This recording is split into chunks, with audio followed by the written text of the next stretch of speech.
So welcome back to Durban. We're at the turning point of week 1 and week 2. It's going to be a tough week of negotiation in the COP.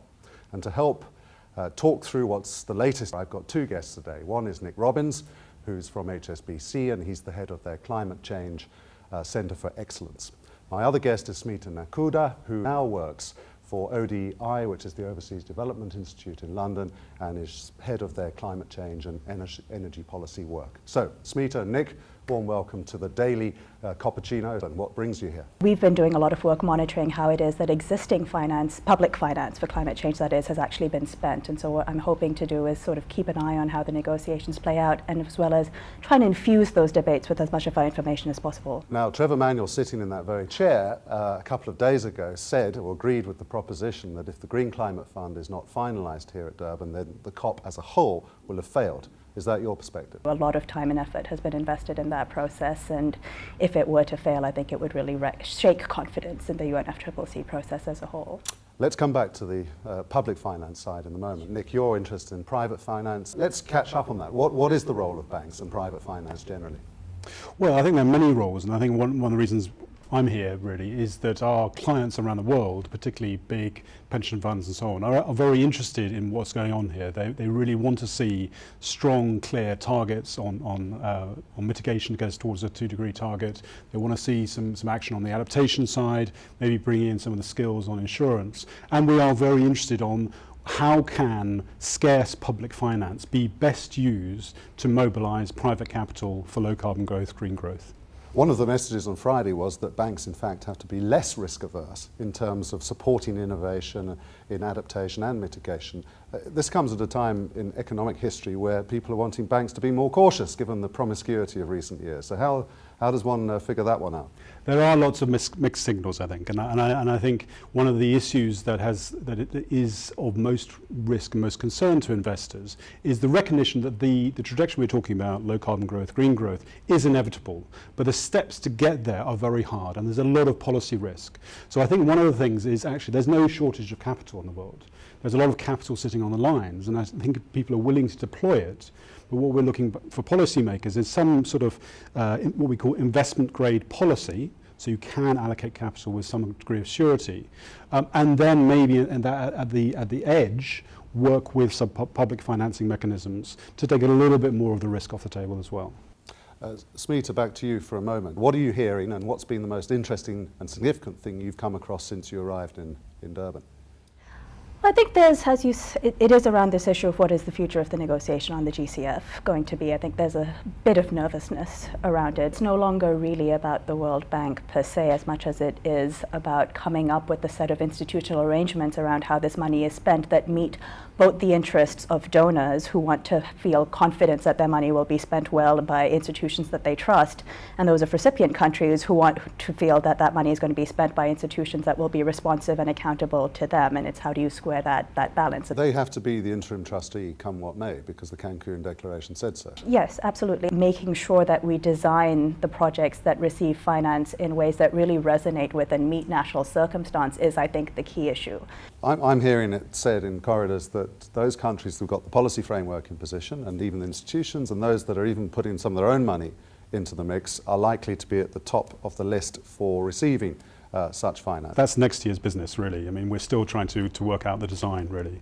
And I think it's going to be a very, very hard exercise to actually balance between deployment at scale, which is one thing we need to do, and experimentation, and then actually where you can actually get easy wins, which will be those countries which have of the things already established, and those countries, maybe small island states, least developing countries, which actually have been bypassed by the CDM and by other instruments.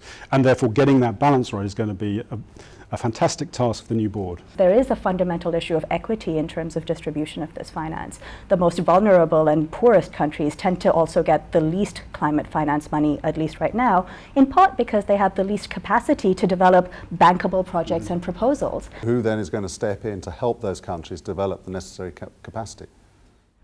I certainly think that institutional capacity building is going to need to be a priority for the Global Climate Fund. I think here civil society organizations potentially have a very important sort of partnership role to play with least developed countries. You already begin to see some countries putting forward NGOs as national implementing entities for climate finance projects. But that shouldn't be a substitute for investing in that longer term capacity on the parts of states and governments themselves to, over the longer run, manage this money well. Can you give us a practical example of how a bank on this continent in Africa might step in and help a country or a local government or a city adapt, put in place innovative work that will really help people and societies become more resilient to climate change?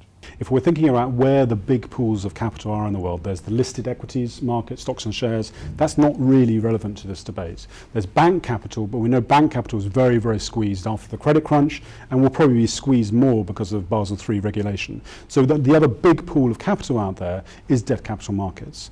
And one of the key issues that I think is a big constraint on developers of, let's say, renewables, or indeed hopefully on energy efficiency going forward, is the tenure, the length of bank lending. Often can be as limited as 3 to 5 years, maybe 7 years, and it's quite expensive. Can you find a way of developing bonds which have a longer tenure, maybe 20 years, which then match the interests and needs of pension funds who have maybe 20-year sort of horizons in terms of meeting the needs of their pensioners? So I think that is a case in point that we could actually start really working on. Are we on track towards the 100 billion or even the 30 billion that was promised for 2012, the fast track finance? Well, this is heavily contested territory, it has to be said, and it depends on what you decide counts as climate finance, whether climate finance is the entirety of investment that potentially delivers a climate benefit, in which case by some estimates we're quite close to the goal, or if climate finance is that contribution that developed countries make to developing countries to help them transform their economies. And if that's the case, then the public contribution to climate finance is a lot less than $100 billion. In terms of fast start finance commitments, again, I'm afraid it depends. If you believe what developed countries tell you about how they're spending their public dollars, then it looks like we are very close to the $10 billion per year.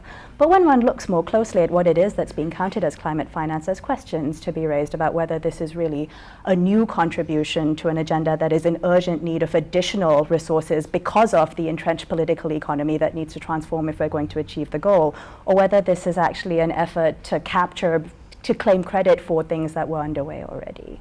So that principle of additionality works in both directions then. Absolutely. Countries have to come up with new plans, not business as usual, not normal development, and those providing the finance also have to make it absolutely clear they're not just providing development aid they would have provided in any case.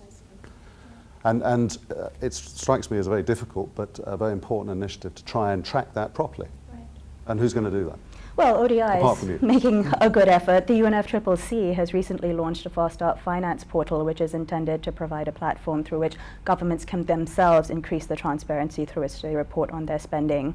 The Netherlands, for a long time, has been hosting a voluntary website through which countries report on this. The challenge really is that we don't have consistent reporting standards, and it's incredibly labor intensive to go through and actually understand what are people spending this climate finance money on, who's benefiting from it, and what does it mean at the end of the day for tons of greenhouse gas emissions reduced and for adaptation benefits and resilience enhancements delivered. One wish for the next few days, Nick, before you leave on the 12th? Courage, I think. Courage. I would say courage and hope, and perhaps a bit more pragmatism and less focus on political rhetoric would help us. Well, thank you both for joining me on the daily Cambridge Nedbank COPpuccino conversation. Pleasure. Thank you, Smita. Thank you, Nick.